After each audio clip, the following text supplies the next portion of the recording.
Based on the order condition, state whether the first equation is identified. We are seeing the first equation. Here we have m equal to 4, k equal to 6, g equal to 3. And the formula is g minus 1 is equal to k minus m. 3 minus 1 is equal to 6 minus 4, 2 equal to 2. G is number of equations. We had 3 number of equations. K is number of variables. We had 6 variables. M number of variables in given equation. Those are 4. When left hand side is equal to right hand side, it is called exactly identified order. Next question. Markowitz theory of portfolio management. Consider which of the following assumptions. Portfolio means when we invest our money in small things so that we get the maximum satisfaction out of it, and also maximum profit and maximum return out of it. We should never invest our money on only one thing. Let's say a person invested on A share and the prices of A share falls in future. This can result in bankruptcy. That's why it's said we must invest in different shares. Let's say A share, B share, C share. Invest some money on gold, invest some money on property, etc.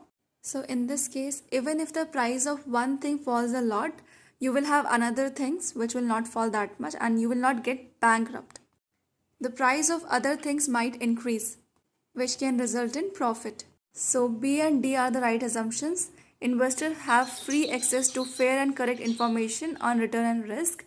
And D, investors are rational and maximize their utility with a given level of income and money.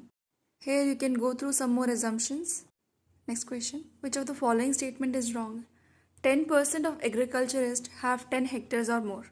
If agriculturists had 10 hectares or more of land, they would have been very rich. So it cannot be possible. The other 3 are correct. India is a developing nation. All farmers did not have the same land. And 10 hectares is really too much. Market failure is caused to the presence of externalities and market power. So B option is correct, B and C. There can be no market failure due to poverty or private goods.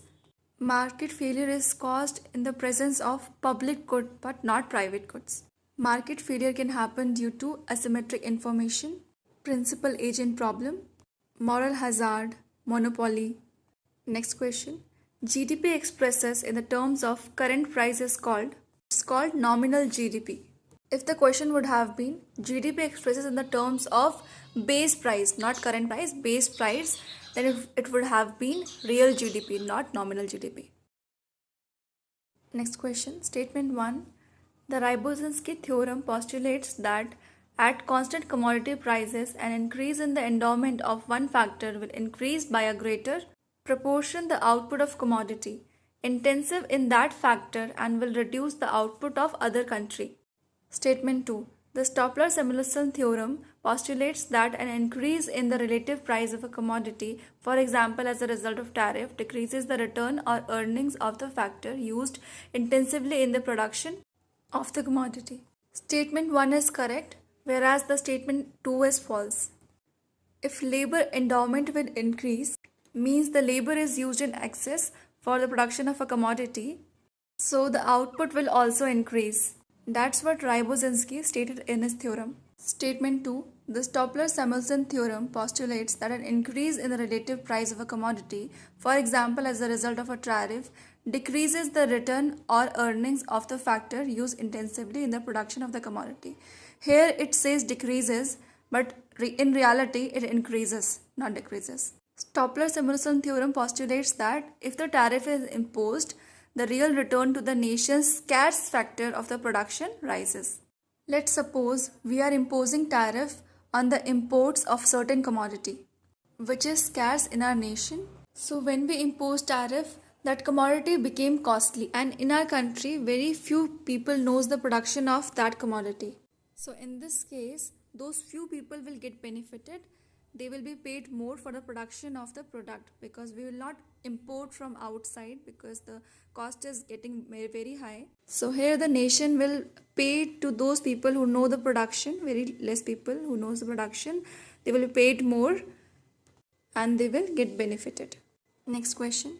The best system of taxation from the economic point of view is that which has the best or the least bad economic effects. Who said this? Hugh Dalton said this. Overshooting model of exchange rate developed by economist Rudy Dornbush attempts to establish option B relationship between sticky prices and volatile exchange rates. The overshooting model argues that the foreign exchange rate will temporarily overreact to changes in monetary policy to compensate for sticky prices of goods in the economy. This means that the foreign exchange rates, which keeps on going up and down, they temporarily overshoot because of changes in monetary policy, which is done for sticky prices of goods in the economy. The concept of GST is originated in Canada. The concept of GST is taken from Canada. GST is a Canadian value added tax levied on most goods and services sold for domestic consumption. In India, this tax is levied to abolish the multiple indirect taxes in the country. Which one of the following responses is true as a solution for simultaneous equation bias? C and D are correct. Two-stage least square method and full information maximum likelihood method, FIML. These are the methods used in simultaneous equation model. Indirect least square method, the instrument variable method, two-stage least square method, three-stage least square method, limited information maximum likelihood, full information maximum likelihood.